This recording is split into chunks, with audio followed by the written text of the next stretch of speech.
ایک اور متدین عالم تسلیم کراتے تھے، اور یہ سبق جو انہوں نے لکھا ہے تو دراصل یہ وہ واقعات ہیں جو انہوں نے نقل کیے ہیں علامہ ابن جوزی کی کتاب سیرت العمرین سے۔ اچھا دیکھیں کہ حضرت عمر بن عبدالعزیز کی سیرت، شخصیت کے بارے میں ہم پڑھ رہے ہیں۔ یہ جو نصب پا رہا ہے بنیادی طور پر ان کی جو انہوں نے اپنے دور خلافت میں جو فیصلے کیے اس کی صرف ایک جہت کی عکاسی کر رہا۔ اب دیکھیں کہ حکومت نے کون سے فیصلے کیے تھے۔ یہ سبق میں بنیادی طور پر ان کی ذاتی زندگی کے علاوہ فیصلوں کی جب بات آئے تو دو انہوں نے کام کیا ہے۔ ایک کہ بھئی غیر مسلموں کے ساتھ ان کا سلوک بہت اعلیٰ تھا، کہ انہوں نے جب کبھی ضرورت پڑی کہ مسلمانوں کے بالمقابل اگر کوئی غیر مسلم آ کے اس نے مقدمہ کیا تو آپ نے اسلام کے اصولوں کے مطابق فیصلہ کرتے ہوئے بھئی وہ فیصلہ کیا کہ جو ان کے غیر مسلموں کے حق میں تھا۔ انہوں نے جانبداری کا مظاہرہ کبھی نہیں کیا۔ یہاں پہ سبق میں کئی ایسے معاملات ہیں۔ دوسری طرف کہ جب ہم دوسری طرف بات کرتے ہیں تو بھئی وہ تھا کہ اسلام کے اصولوں کے مطابق یعنی ظلم کا خاتمہ اور ناجائز اصول و قوانین کا خاتمہ کرنا، ان کو جڑ سے اکھاڑ پھینکنا، اور اس میں بھی سب سے اہم جو چیز تھی وہ تھی کہ غیر قانونی جاگیروں کو جو کہ ان کے اپنے خاندان والوں کے قبضے میں تھیں ان کو لے کر واپس کر دینا غریبوں کو۔ دیکھیں اسلام کبھی ملوکیت کا دین نہیں رہا، اسلام کبھی موروثی دین نہیں رہا۔ ہمارے پاس خلافت راشدہ پہلے چار خلفاء کو دیکھیں تو ان کی جو ان کی طرز حکومت تھی، طرز زندگی تھی، جتنے بھی انہوں نے فیصلے کیے تو وہ اسلام کے اصولوں کے مطابق تھے۔ لیکن بعد میں یہ جو خلافت بنو امیہ ہے ان کے شروع ہونے کے بعد پھر شروع میں معاملات ٹھیک رہے، لیکن یزید کے بعد سے آگے معاملات بگڑتے چلے گئے، اور ملوکیت کے آغاز ہونے کے بعد وہی کیا جو کسی آمرین کرتے ہیں کہ انہوں نے جہاں تک بھی ان کی حکومت شامل ہے وہاں تک انہوں نے قبضہ کیا، اور قبضہ کر کے ایک طرز یہ اختیار کی کہ بھئی یہ فلاں شہزادے کا صوبہ ہے، یہ جاگیر فلاں کی ہے، فلاں کی ہے۔ یعنی جو اتنے عرصے سے لوگ کام کر رہے تھے، ان نے مطلب زمینداری کی حیثیت سے ان کے پاس زمینیں تھیں، وہ کاشتکاری کر رہے تھے، گزران بسر کر رہے تھے، تو انہوں نے چھین لی۔ چھیننے کے بعد بھی جو بھی ظالم حکمران جو کچھ کر سکتے ہیں انہوں نے کچھ کیا۔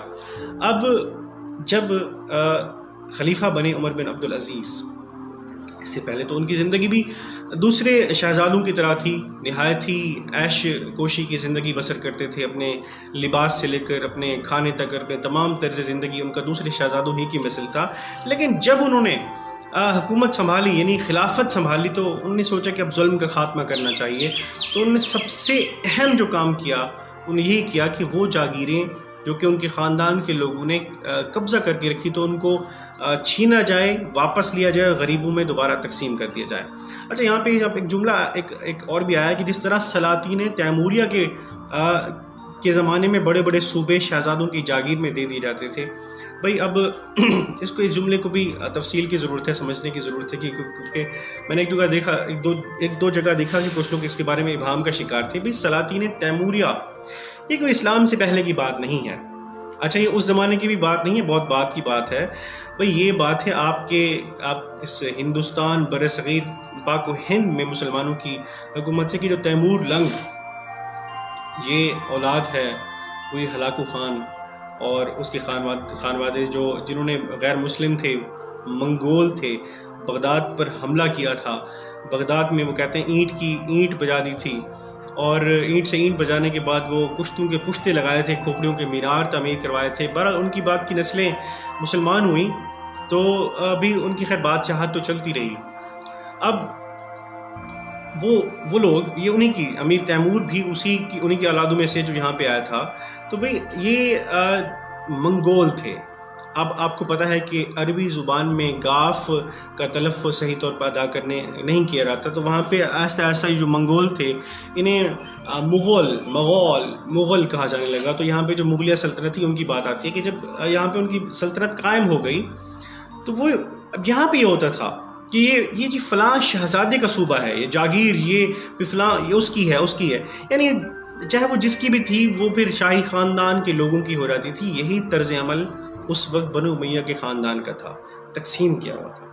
تو یہ بہت بڑا فیصلہ ہوتا ہے کہ جب آپ حکمران بنے اور آپ کو انصاف کرنا ہو تو بھئی غریبوں پر تو انصاف قائم کرنا آسان ہوتا ہے، مظلوم مقہور پر تو ہم اپنی منمانی کر سکتے ہیں، لیکن جب شاہی خاندان کی بات آئے تو ایک بہت بڑا امتحان ہوتا ہے کس طریقے سے ہم قانون کا نفاذ اپنے خاندان پر کریں گے۔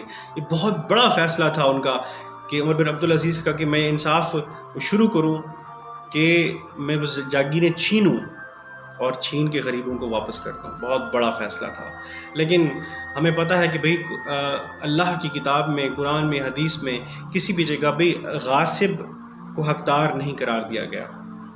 مظلوم پر اللہ تعالیٰ نے لعنت بھیجی ہے، ظالم پر اللہ تعالیٰ نے لعنت بھیجی ہے، جو مظلوم ہے اللہ تعالیٰ نے ان کا ساتھ دیا ہے۔ تو بھئی جو اللہ کی طرف سے مقرر کردہ جو بادشاہ ہوگا تو وہ بھی اللہ ہی کے قانون پر عمل درآمد کرائے گا۔ تو یہی کیا عمر بن عبدالعزیز نے کہ انہوں نے اپنے خاندان والوں سے شروعات کی، اور نہ صرف خاندان والوں سے اس ظلم کے خاتمے کی شروعات کی بلکہ اپنی ذات سے کی، اپنی جاگیروں کو بھی انہوں نے غربا میں تقسیم کر دیا۔ آگے اسی سبق میں اس کی تفصیل موجود ہے، لیکن اس وقت ہم تفصیل میں نہیں جاتے بلکہ اس پہ قائم رہتے ہیں۔ اس کے حوالے سے اگر آپ کے پاس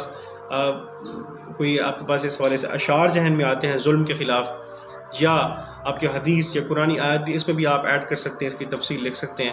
اور اب یہ دیکھیں کہ 10 نمبر ہیں۔ عام طور پہ کہا جاتا ہے نا کہ جب آپ غزل کے شعر کی تشریح کریں تو وہ عموماً آپ کے صفحے سے 1.5 صفحے پر مشتمل ہو۔ اگر 3 نمبر کے حصول کی طرف دیکھا جائے تو 1.5 صفحہ اگر 3 نمبر کے لیے آپ کو لینا لازم ہے تو یہ 10 نمبر کی تشریح ہے، اور 10 نمبر حاصل کرنے کے لیے آپ کو دیکھ لیں کہ 2.5 صفحات سے زیادہ لکھنا پڑے گا، یعنی آدھا سے پونا صفحہ آپ کا سیاق و سباق کا ہو گیا۔ پھر آپ لکھیں گے آگے، یعنی آپ نے شرح لکھنی ہے اور مدلل لکھنی ہے، مفروضے قائم نہیں کرنے، تاریخ کو مسخ نہیں کرنا بلکہ اس کو آگے لے کے چلنا ہے۔ اس طریقے سے آپ ایک اچھی تشریح لکھ سکتے ہیں جو کہ ضامن ہوگی اس بات کی کہ آپ کو ایک اچھے نمبر دیے جائیں، تاکہ آپ مجموعی طور پر اس پرچے اردو کے پرچے میں زیادہ نمبر لیں اور آپ کا FSC میں میرٹ زیادہ ہو پائے۔ تفصیلات اس کی بہت ہو سکتی ہیں، لیکن آئندہ کسی لیکچر میں مزید اس پہ گفتگو ہوگی۔ فی الوقت اتنا